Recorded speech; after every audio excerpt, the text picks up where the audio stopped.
Halo semuanya, dalam seri hukum acara perdata kali ini kita akan membahas tentang upaya hukum. Apa yang kemudian disebutkan sebagai upaya hukum ini sebenarnya terkait dengan adanya kesempatan yang diberikan oleh undang-undang kepada semua pihak yang sementara berperkara perdata di pengadilan untuk kemudian mengajukan perlawanan terhadap putusan pengadilan. Nah, terkait dengan hal ini, maka kita mengetahui bahwa untuk konteks hukum acara perdata terdapat dua jenis upaya hukum. Yang pertama upaya hukum biasa, dan yang kedua adalah upaya hukum luar biasa. Upaya hukum biasa itu tersedia terhadap putusan pengadilan yang belum berkekuatan hukum tetap. Sementara upaya hukum luar biasa atau biasa disebut dengan upaya hukum istimewa, ini merupakan satu jenis upaya hukum yang di mana tersedia terhadap putusan pengadilan yang telah berkekuatan hukum tetap. Nah, sekarang kita akan membahas dua hal ini satu persatu.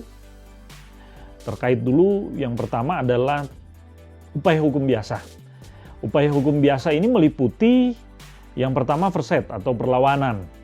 Bagaimana dengan verset atau perlawanan? Jadi, verset atau perlawanan merupakan upaya hukum terhadap putusan verset.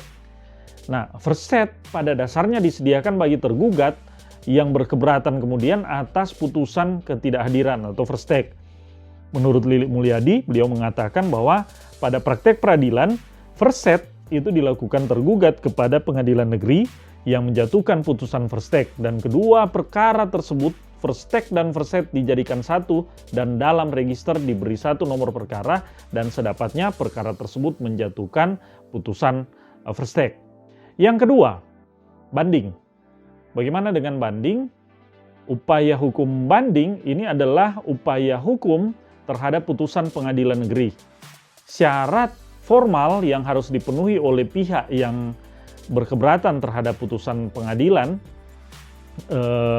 negeri dalam konteks ini adalah pengajuan permohonan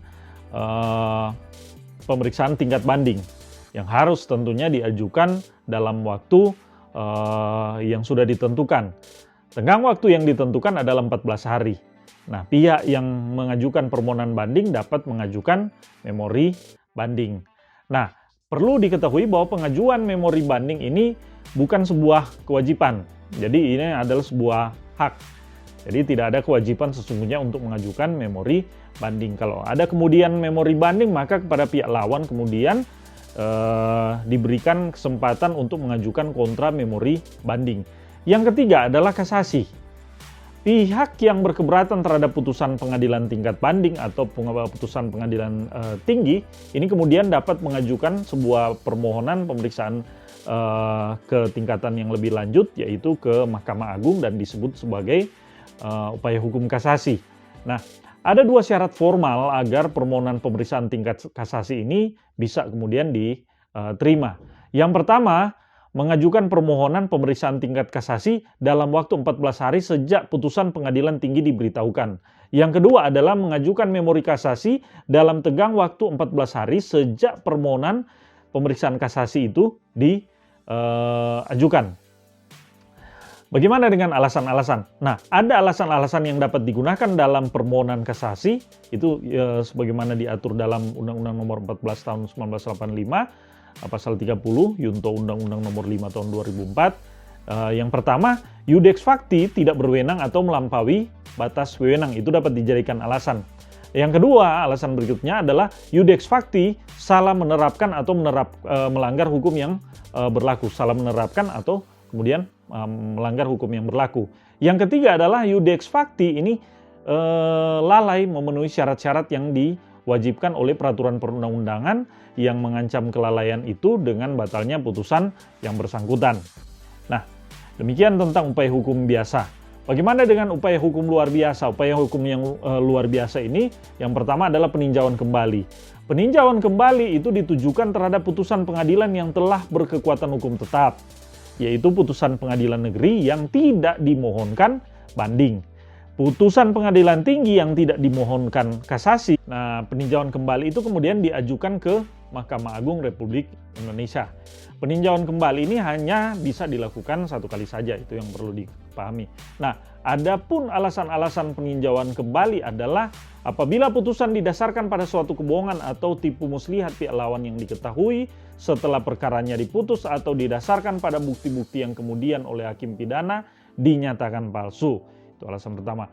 Yang kedua adalah apabila setelah perkara diputus ditemukan surat-surat bukti yang bersifat menentukan yang pada waktu perkara diperiksa itu tidak ditemukan. Yang ketiga adalah apabila telah dikabulkan suatu hal yang tidak dituntut atau lebih dari yang dituntut. Yang keempat adalah apabila mengenai sesuatu bagian dari tuntutan belum diputus tanpa dipertimbangkan sebab-sebabnya. Yang kelima adalah apabila antara pihak-pihak yang sama mengenai satu soal yang sama itu atas dasar yang sama oleh pengadilan yang sama atau sama tingkatnya telah diberikan putusan yang bertentangan antara satu dengan yang lain. Yang berikutnya adalah apabila dalam satu putusan terdapat suatu kekhilafan hakim atau satu kekeliruan yang nyata. Yang kedua adalah der den verzet atau perlawanan pihak ketiga. Der den verzet adalah perlawanan pihak ketiga yang bukan merupakan pihak dalam perkara yang bersangkutan terhadap putusan pengadilan yang telah berkekuatan hukum tetap yang merugikan pihak ketiga tersebut. Perlawanan pihak ketiga ini diajukan kepada hakim yang menjatuhkan putusan yang kemudian dilawan itu dengan menggugat para pihak yang bersangkutan dengan cara biasa. Nah, demikian materi kali ini. Semoga bermanfaat.